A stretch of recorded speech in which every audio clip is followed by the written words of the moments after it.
বন্ধুরা, এই দেখো এখন আমি কিন্তু কি রান্না করছি বলো তো, দাঁড়াও তোমাদের দেখাচ্ছি। এই দেখো হঠাৎ করে খেতে ইচ্ছা হয়েছে, ব্যাস মাটন নিয়ে এসে হাজির।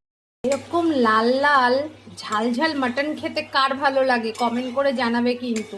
না আমি কিন্তু অতটা মাটন প্রেমী না, আমি চিকেনটা খেতেই ভালোবাসি। দেখো মাটন মানেই কিন্তু এরকম বড় বড় সব আলু দিতে হবে। তো কর্তামশাই একা খাবে তাই কিন্তু 3টে আলুই দিলাম। কি এবার দেখতে হয়েছে তো, একদম লাল লাল ঝাল ঝাল মাটন। আর দেখো এদিকে কিন্তু গরম জল বসিয়েছি, যেহেতু মাটনটার মধ্যে গরম জলই দেব। একটু গরম মশলা দিয়ে জাস্ট ঢেকে দেবো এটা। এই দেখো বন্ধুরা, প্রেশার থেকে নামিয়ে একটু কড়াইয়ের মধ্যে রেখেছি, কারণ আমার বাড়তে তাহলে সুবিধা হবে। এবার কিন্তু কর্তামশাইকে খেতে দিয়ে দেবো। এই দেখো পুরো খাবার কিন্তু একদম রেডি করে দিয়ে দিয়েছি আজকে রাত্রের ডিনারে।